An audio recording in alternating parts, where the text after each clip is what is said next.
Snake island. শুনে মনে হচ্ছে না কেমন চারপাশে যেন সাপ? ঠিক ধরেছেন। স্নেক আইল্যান্ডের আসল নাম হলো ইলহা দা কেমাদা গ্রান্দে। এটি ব্রাজিলের সাও পাওলো উপকূলের কাছে অবস্থিত। দ্বীপটি সমুদ্র থেকে প্রায় 33 কিলোমিটার দূরে। পুরো দ্বীপের আয়তন মাত্র 43 হেক্টর। ছোট আকারের হলেও এর খ্যাতি সাপের জন্যই বিশ্বজোড়া। অনুমান করা হয় দ্বীপে কয়েক হাজার বিষধর সাপ রয়েছে। গড় হিসেবে প্রতি বর্গ কিলোমিটারে একাধিক সাপ পাওয়া যায়। সবচেয়ে ভয়ঙ্কর প্রজাতি হলো গোল্ডেন ল্যান্সহেড ভাইপার। এই সাপ বিশ্বের অন্যতম বিষাক্ত সাপ।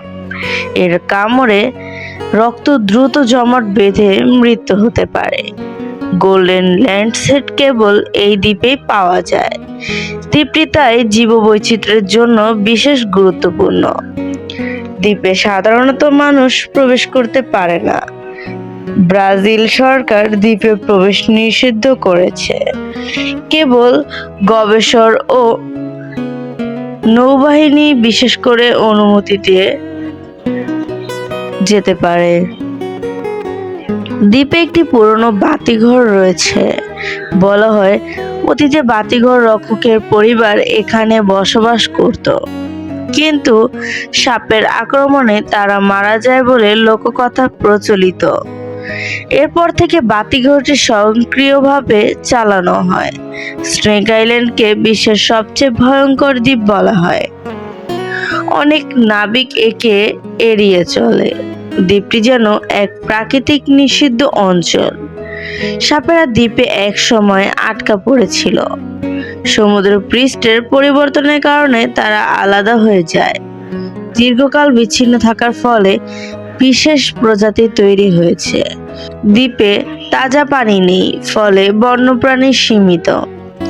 এখানে মূলত পাখি আসে খাবারের জন্য। ভাইপাররা পাখিকে শিকার করে বেঁচে থাকে। এ কারণে তাদের দাঁত বড় এবং বিষ মারাত্মক। বিজ্ঞানীরা দ্বীপকে একটি জীবন্ত ল্যাবরেটরি বলেছেন।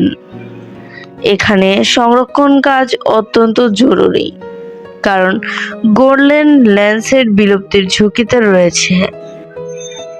চোরাচালানকারীরা এর বিষের জন্য সাপ ধরতে চায়। একে বিশ্বের সবচেয়ে দামি সাপ বলা হয়। দ্বীপ তাই অবৈধ ব্যবসার লক্ষ্যস্থল। স্নেক আইল্যান্ড নিয়ে অনেক গুজবও রয়েছে। কেউ বলে এক রাত কাটানো মানেই মৃত্যু। আসলে এই ভয় দ্বীপটিকে রহস্যময় করেছে। বিজ্ঞানীরা তবে একে প্রকৃতির অনন্য বিস্ময় মনে করেন।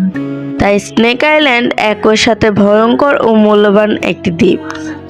এই স্নেক আইল্যান্ড সম্পর্কে জেনে তোমাদের কেমন লাগলো তা অবশ্যই কমেন্টে জানাবে। যদি ভালো লেগে থাকে একটি লাইক করে যাবে এবং এরকম আরো গল্প পেতে হলে চ্যানেলটিকে সাবস্ক্রাইব করে যাবে। ধন্যবাদ।